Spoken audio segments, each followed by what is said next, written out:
Reka, sabihin mo nga, saan mo ba napulot yan? Ang tatay naman makakalimutin! Hindi ba baby pa lang meron na ako nito? Hindi ko nga alam kung para saan to eh! Ngayon alam ko na. Lalabas na ang tunay kong kapangyarihan. Pahiya ako sandali! Flame power!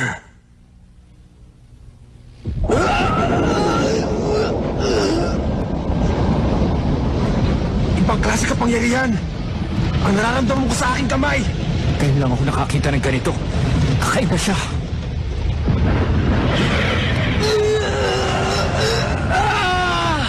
Pakiusap, huwag mo pong pababayaan si Reka.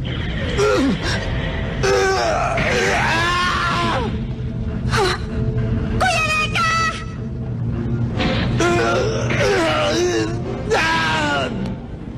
Reka!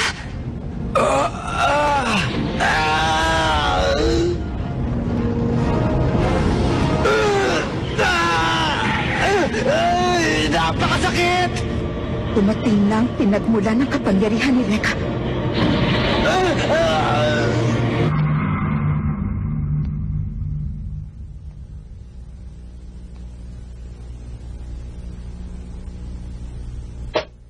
Imposible ito.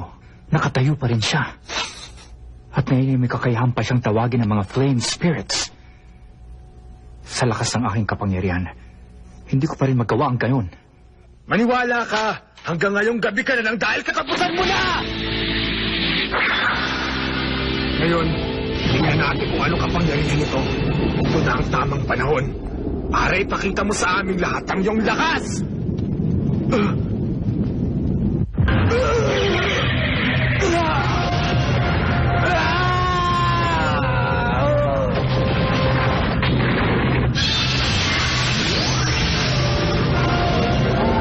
Reka! Ano bang nangyayari?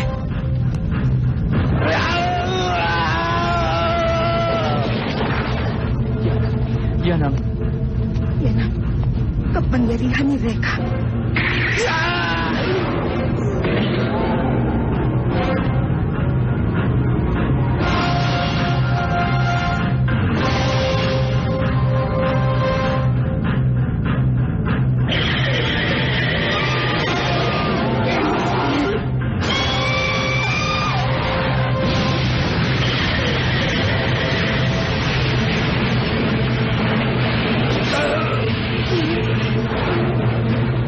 Anong uling nila lang sila?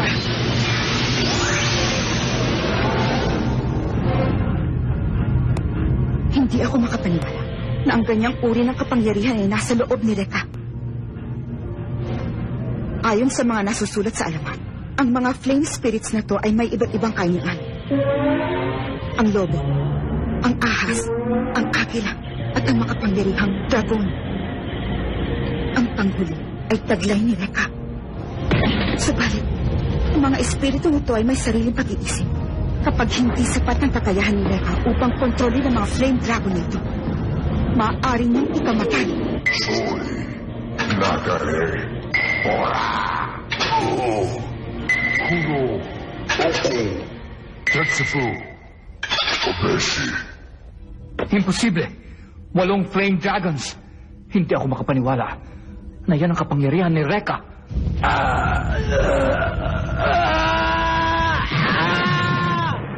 Bakit sa kanya pa? Bakit sa hangal na yun? Subalit, sa kalagayan ngayon ni Reka, hindi pa sapat ang kanyang kakayahan. Manalig ka, Reka. Dahil malaki ang posibilidad na tututukin ka ng sarili mong kapangyarihan.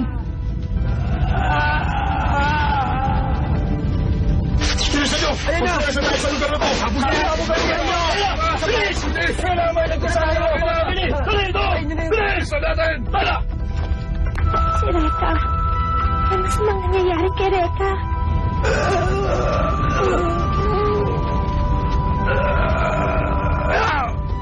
Sayang naman. Pagkatapos mong matuklasan ang iyong pambihirang kapangyarihan, hindi pa rin sapat ang iyong kakayahan upang kontrolin sila. Mawawala ka rin pala.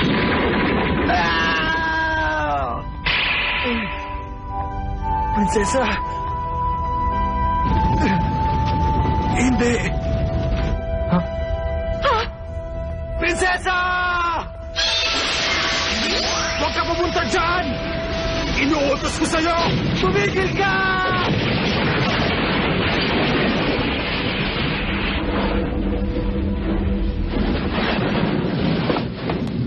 Kahanga-hanga.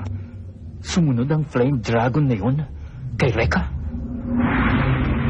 Ikaw ba ang nagpalaya sa amin, bata? Oo, ako nga! Eh ano ngayon?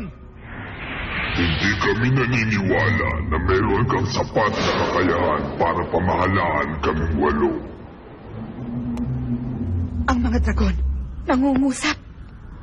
Tama na! Magmula ngayon susundin niyo ang bawat iutos ko! At kahit ano pa ang sasabihin ko sa inyo, gagawin niyo! Hindi maaari, sapagkat pumatanggap lamang kami ng kautusan kapag ito ay nagmumula sa nilalang na matatagpuan sa alaman. Tumigil ka! Ako ang nagpakawala sa inyo kaya dapat sundin niyo ang iutos ko! Tingnan natin kung hanggang saan ang tapang mo.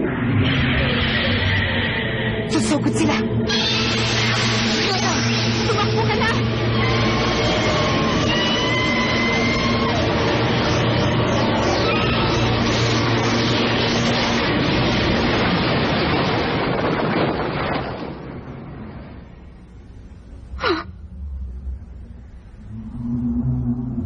Hindi ka ba man lang natakot? Hindi. Kailangan kong mailigtas ang aking prinsesa na sinumpa ko ipagtatanggol sa lahat ng oras. Kaya gagawin ko ang lahat para lamang sumunod kayo sa akin. Matapang ka, bata. Kawili-wili ang pinapakita mong kagitingan sa amin. Kaya sa pagkakataong ito, sige, pagbibigyan namin ang kahilingan mo. Subalit pagkatapos, ikaw ang tutupukin namin. Ngayon, sabihin mo ang gusto mong mangyari. Bumalik kayo. Sa braso ko. Hinding-hindi ko siya mapapatawad. Pag nagpatuloy pa siya, maraming inosenteng buhay ang madadamay. Gusto kong ako ang tumapos sa kanya. Kaya kailangan niya nang bumalik sa akin para sa aming lahat.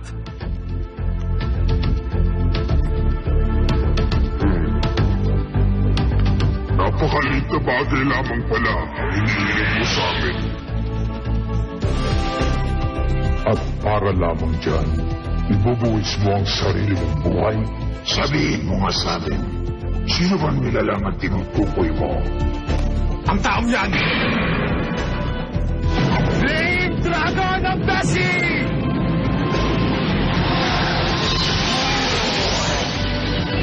Kurenai.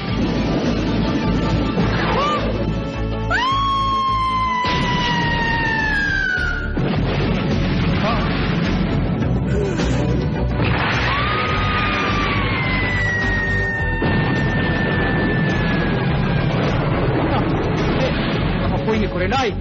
Nawala na.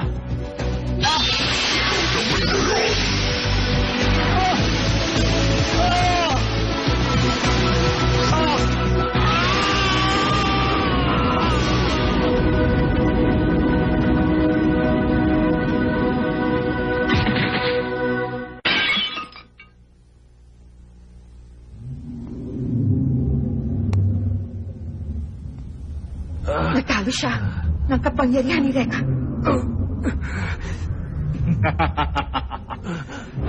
Akala mo tapos na ang laban? Buhay pa siya. Malakas. Ang nilalang na yan ay may kakaibang lakas.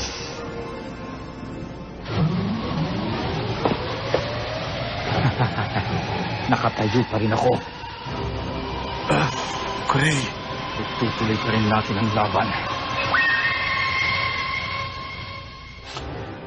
You don't have the skill or power to beat me. imposible. Abong akala ko sa lakas ng aking kapangyarihan, matatapos ko na siya. Kailangan pag-ingatan ko ng aking bawat galaw. Baka maulit na naman yung nangyari dati.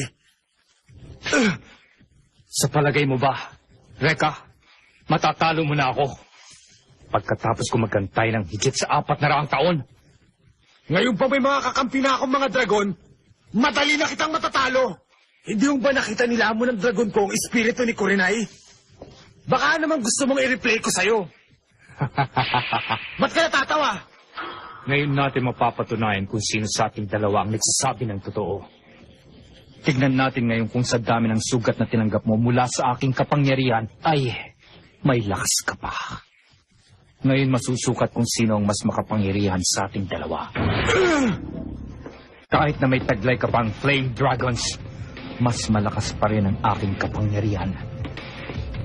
Masaya nga, pero kailangan na nating tapusin ang labang ito dahil masyado nang nagtagal. Reka, wakasan na natin ang labang ito na tumagal ng 400 taon. Hindi kita urungan.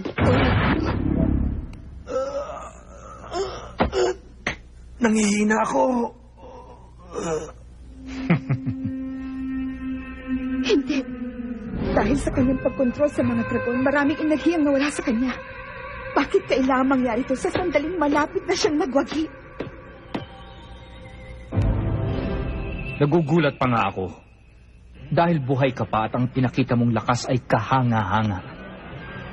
Talagang napakalakas ng iyong mga dragon. Pero hindi mo ba alam na para matalo mo ako, kailangan mapakawalan mo ang lahat ng iyong mga flame dragon? Pero bago mo magawa yan, kailangan mo munang matutunan kung paano sila kontrolin. Sayang, Reka, at huli na ngayon ang lahat. Asar talaga. Ha, nakakaaliw ka talaga. Pero kailangan mo nang magwakas. Paalam, Reka!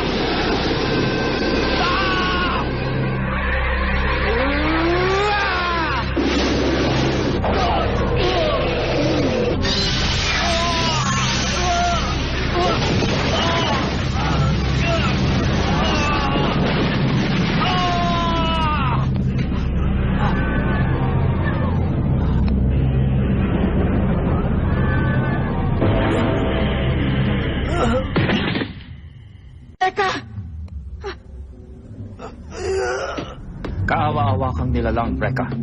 Sumusuko na ang iyong katawan sa hirap na dinaranas. Pero ang isa mo'y lumalaban pa rin. Master Corey. Nandito na kami ayon sa iyong kahilingan. Sino naman ang mga yan? Mga natatanging mandirigma. Sila ang pinakamagaling sa mga pinakamagagaling. Hayaan mo ngayong ipakilala ko sila isa-isa sa iyo. Si Raiha, si Naomi, si Bricio, ang matandang Genjuro. Mas malakas sila ng di hamak sa iyo, Reka, sa lakas at kapangyarihang espiritual. Master Kuray, ipahintulot mong ako na lang ang tumapos sa kanya. Sandali, huwag mo siyang patayin. Ang nilalang na yan ay lubos na kawili-wili. Hahayaan ko muna siyang mabuhay. Pero tandaan mo, Reka, kailangan mo magsanay. Dagdagan mo ang iyong kakayahan sa pakikipaglaban. Isama mo na rin ang iyong mga kasama. Palakasin mo sila. Sanayin mo ng gusto para bumilis. Gawin mo rin silang mas makapangyarihan. Dagdagan mo pa ang lakas ng iyong mga dragon. At pag nangyari na yon, magkikita tayong muli.